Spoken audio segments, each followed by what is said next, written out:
Hello and welcome to this edition of Decision Desk HQ's Around the Desk. I'm Drew McCoy, joined by our usual cast of characters, Scott Tranter. Hello and welcome to this edition of Decision Desk HQ Around the Desk. We also have Alex Al Dunstan, Alex Podcool, and I think that's it today. No Shore again. We're going to make him famous in absentia.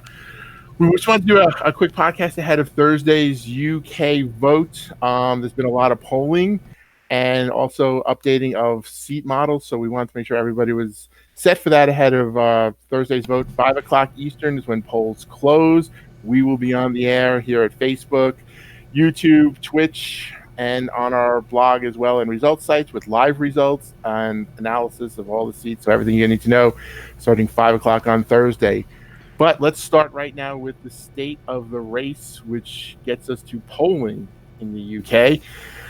Alex Podcool has been tracking all that and creating Dr. Podcool. Sorry, my apologies. Told you I've been up all morning. Has been tracking this. Why don't you walk us through, and then maybe we have some questions for you about it. Yeah, for sure. So we've been tracking a lot of the public polling that's been available in the UK.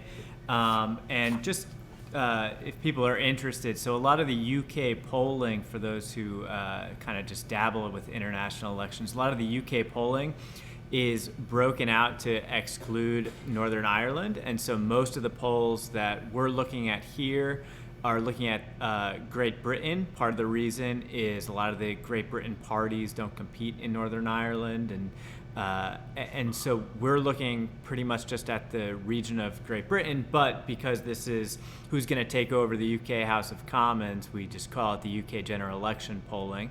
And so what we're looking at here is we looked at all of the public polling pretty much for our overall project looks at the past year, but subset here we're looking just back at through August 2019.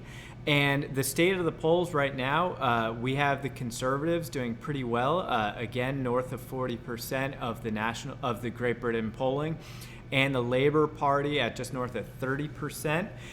In that orange line, we have the Lib Dem at just north of 10, and the Scottish National Party hovering around 4 or 5%.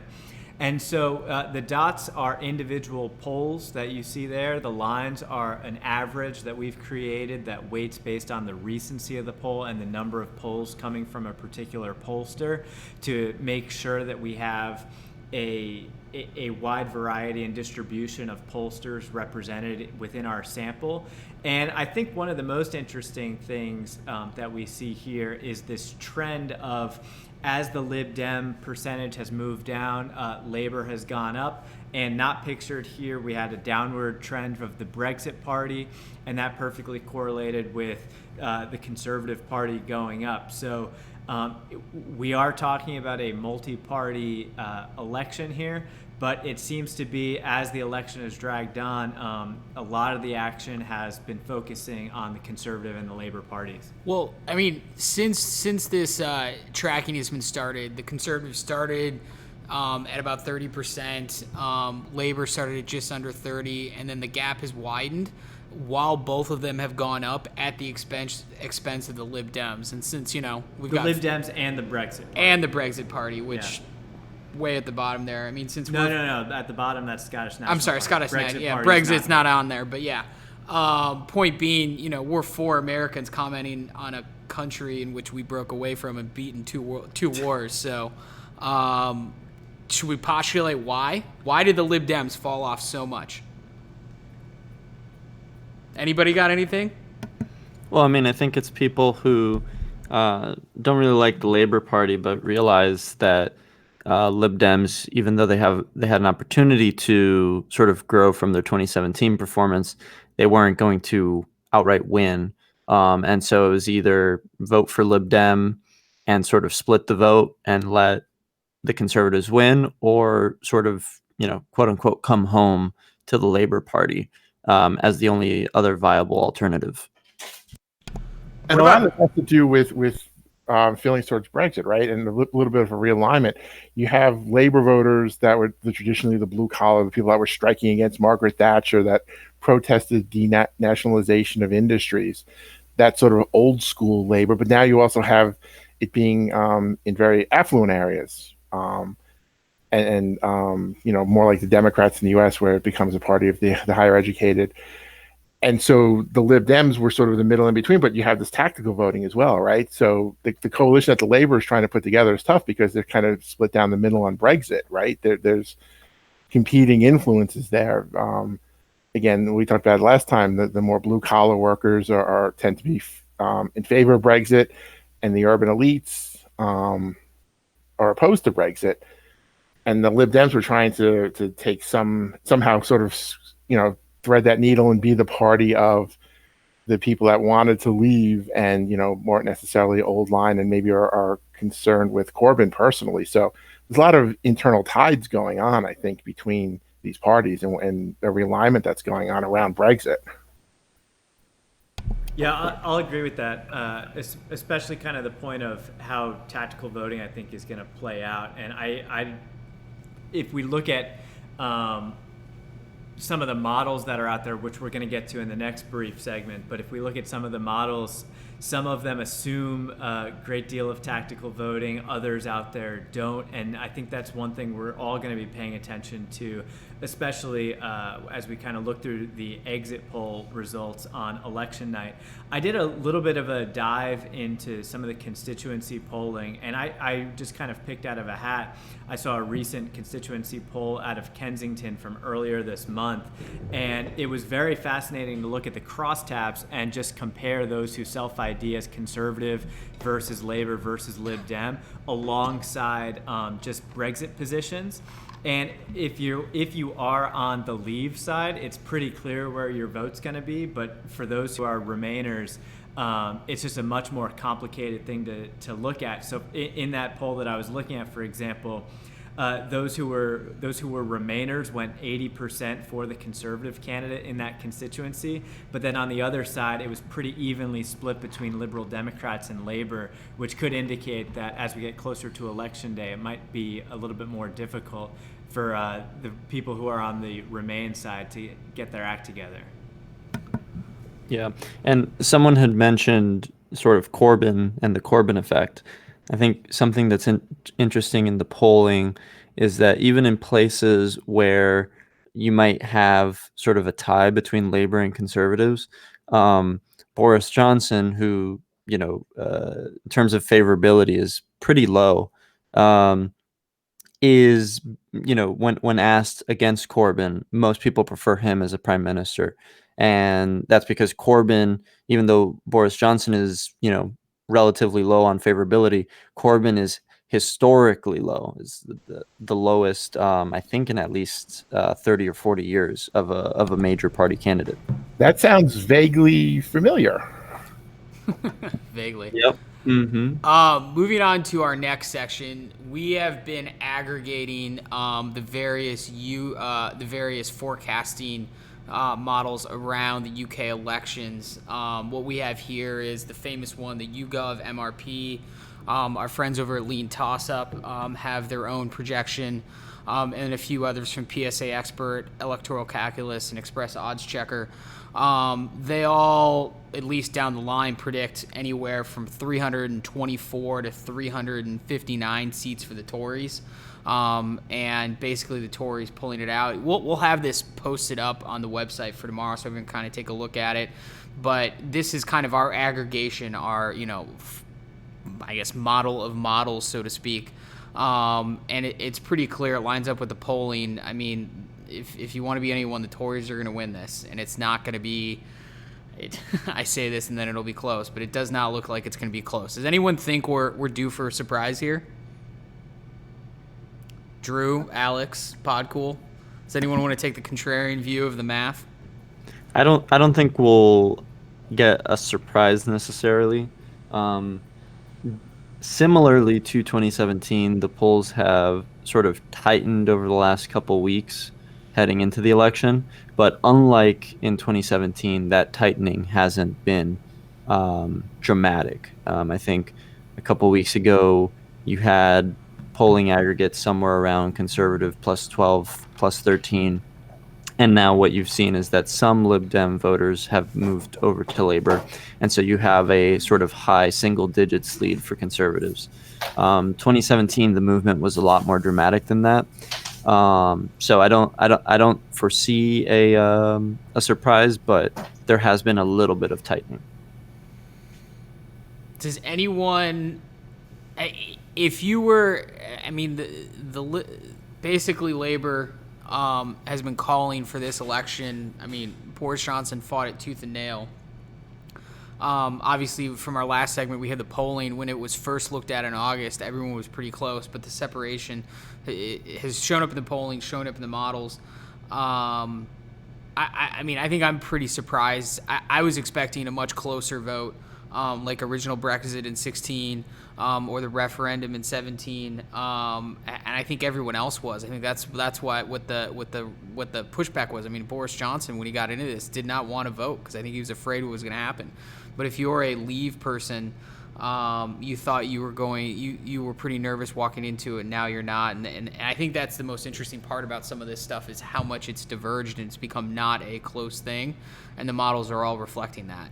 Are we worried about anything? I mean, shifting a little bit to the methodology of this, the YouGov is the gold standard. What do they do, like 50,000 interviews or something like that? Way more than that. Yeah, they get close to like 100,000 interviews. Yeah, what's the brief overview? What's an MRP? Just so the people listening who don't understand what kind of modeling this is and how it differs from the U.S. Yeah, so with the U.S., generally, if we just make a comparison to congressional polling, we often will talk about the generic congressional ballot. And for example, in the U.S. context, that is pretty informative, and it gets us part of the way there for trying to understand an election. However, it doesn't perfectly correlate perfectly with within congressional district results. And so in the UK, it's even more complicated because there are quite a number of more political parties. And so what the MRP does is it surveys an average of about 100 people per, I think 115, I need to double check that number, but on average about 115 people per constituency. And now with 115 people, that's not necessarily enough to be able to make an accurate statement about the state of the polling within a particular constituency. But by averaging all of those points together and extrapolating in a model using demographic information and other political variables that are relevant to some of the election outcomes, they're able to come up with a projection of the number of Tories who are going to win seats, the number of Labor that are going to win seats, etc. And so it is the quote-unquote gold standard because it was the only major forecast that predicted a hung parliament in the 2017 race. So a lot of people are paying special attention to the MRP model this time around. It seems to be there are more players in this forecasting space right now. So we'll see how they do on election night. But as of right now, they're at 359. That's just above our average of averages. And if anybody's doing sort of back of the envelope calculations, you'll notice that the average on the screen right now, for example, for Tories, we have 352. That's not a perfect average of the forecast that you see on your screen, only because we are also including additional forecasts in that average. We just wanted to show you what a handful of the observations looked like. Any closing thoughts, at least on how this modeling works? And, I mean, we could do our favorite game, like who do you want to be right now, but I think it's pretty obvious, with the exception of Alex, who, definitely thinks that after Bevin lost, Mitch McConnell's going to lose. Therefore, he probably thinks Corbyn's going to win. You keep saying that. I mean, you said it first. I actually did not. Yeah, I mean, we all think it's Boris Johnson, right? Yes. Yeah, absolutely. I mean, one of the things too that you can tell what people are talking about are the seats that are in play. Just doing some research for this, there are seats that have been held by Labor since the 20s and 30s, going back almost 100 years, that are in play. It's sort of like a wave election in the U.S. where, it may be a question of how far it goes. does it get silly where you're going to these districts situated, or in this case, constituencies that, just were never on the board before? So it's interesting you bring that up, because the range, so of our model of models of the projected seats, YouGov is projecting 359. Whereas PSA Expert, who I don't know, that's essentially an association of political scientists. They Yeah. survey UK experts. Yeah. And they take an average of those expert guesses, and that was so it's a bunch of that was- academics who are lowballing it. correct, and it's very low compared to I mean, that's essentially a hung parliament, right? 324. correct. 324 is hung parliament, and then we got our friends over at Lean Toss Up really leaning into the Tory win with 366 projections. I don't know. I mean, that was the other interesting thing. Have we looked at that? Like, when these models, what's the after action on these models? Is YouGov usually over or under? Like, what's the seat margin? We should probably have that. Seat margin. Go ahead. The final seat margin. I think in 2017 they overestimated conservatives by I think only like 4 or so seats.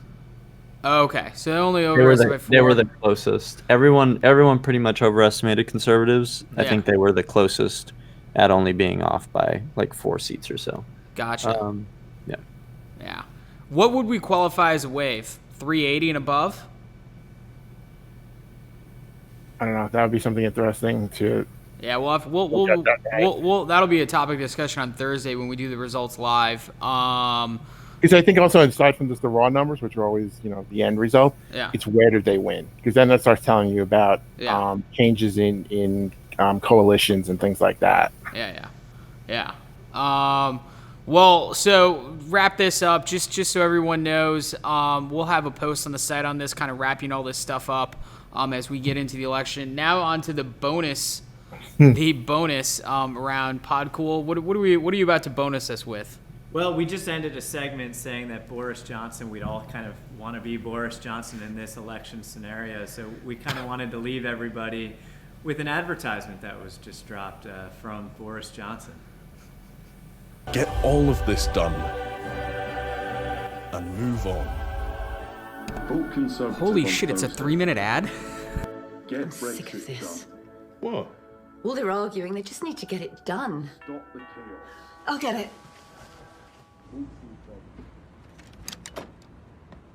Oh, hi. Who is it?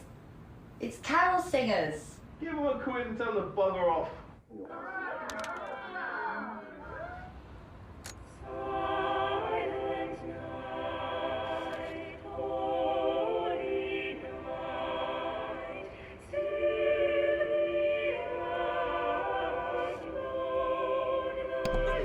Is this why Trump won?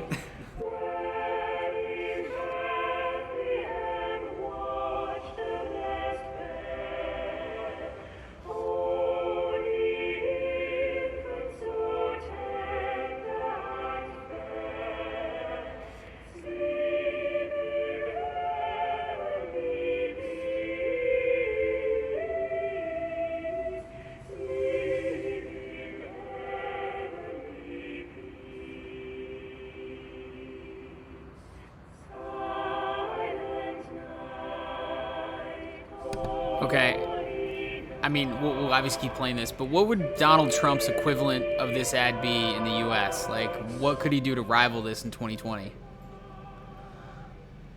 I don't know. Love Actually was a pretty. Well, it was British UK. centric. That was- Yeah, it was yeah, UK centric. So that's what's UK the U.S. version for Donald Trump? Die Hard. Die Hard. Yeah. It's having Trump like Done. going yippee-ki-yay, motherfucker. I was trying to talk over the 3-minute ad, but Drew just ended it with that pronunciation. Yeah, can you just see Donald Trump with no shoes running across? Wait a second. Are we totally forgetting when he went on SNL and did a Hotline Bling parody? Oh, we're not forgetting that. That's why. The U.S. equivalent. Let's get this done. Okay, Boris. Jeez. I'm looking forward to Boris starring in about 10 years in whatever iteration of The Walking Dead is out there, replacing Andy Lincoln again. What happens if Boris loses his hair? I don't know, man. Like Samson, he loses his powers. I don't know. Yeah. We have a question from email. Is a UK landslide a 100-seat majority, so like 375 seats? You know what? That is a good question. We'll have to ask the lean toss-up guys. I would think 100-seat majority is a landslide, but they probably might say 50-seat majority is a landslide. Well, 100-seat majority. That would be, yeah. Yeah, that would be huge. Yeah, that would. I guess, but if that's huge, is 75 huge then? Because if 75 is huge, then, you know, it'd be right around 350.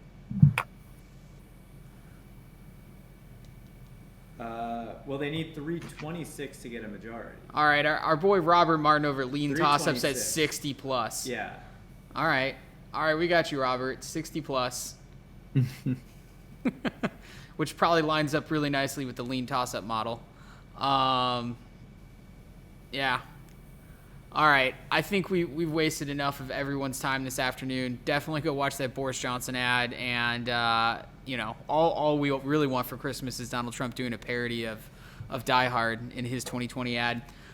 Please subscribe to us on Twitch and YouTube, and be sure to watch Thursday night. We're going to start UK coverage with our friends over at Lean Toss-Up at 5 o'clock Eastern, and we'll have the results live on the Decision Desk HQ website with all of our fancy graphics and our own take on how to interpret the results. So be sure to check that out. Drew, And leave or and Alex? leave a like as we keep iterating on this and provide you guys with some good election coverage as we get into 2020. Thank you, Alex. All right, thanks, guys.